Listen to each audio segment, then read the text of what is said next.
Hello everyone, my name is Brittany Castro, and today on the vlog I want to talk to you about how to create an altar.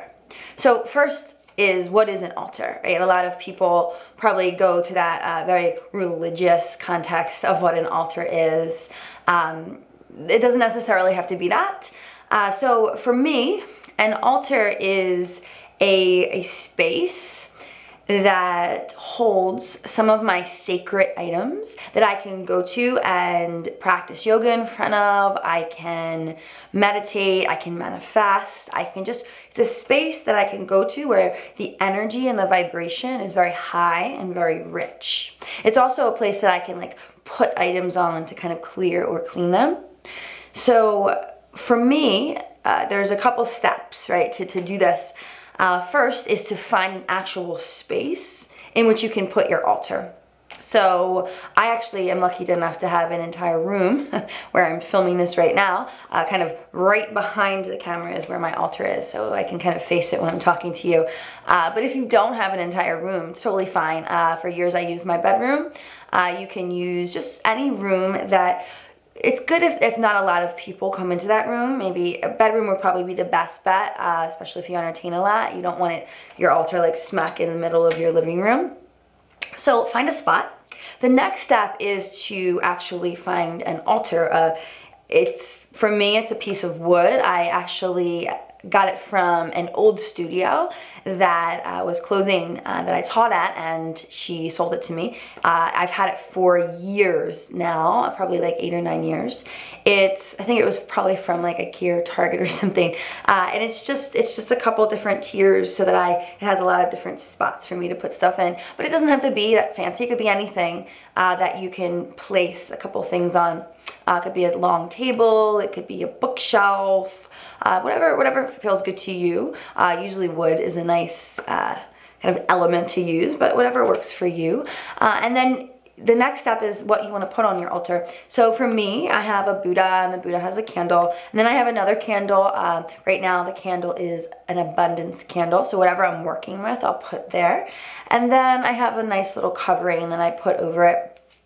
And then from there I have the Harry Potter snitch that Nick brought for me. So that's just something special. It reminds me to kind of dream big and go after your dreams. And then that's about it. Maybe I have like an incense holder. And then underneath I have some other things. I have sage. Sage is something that kind of clears energy. I have some of different cards, so like tarot cards. I have my Osho Zen cards and my goddess cards. And then at the bottom I have some other things like a place where I can hold my candles. I also have a box of kind of manifestations for the year, just different things. So and I also have my stones. So I have different stones that mean different things to me. And I have one yogi tea quote that says, "You are unlimited." So really you can use anything that you want. I would say one of the biggest things is to keep it as clean as possible. You don't want it to get too cluttered. Right, so pick a couple of items, maybe something that you could put center, whether it's a Buddha or an elephant of Ganesh, or if you're in the yoga world, something of that nature. If not, you could do something different. Right in the center, candles, fire is always nice when you come to it to burn.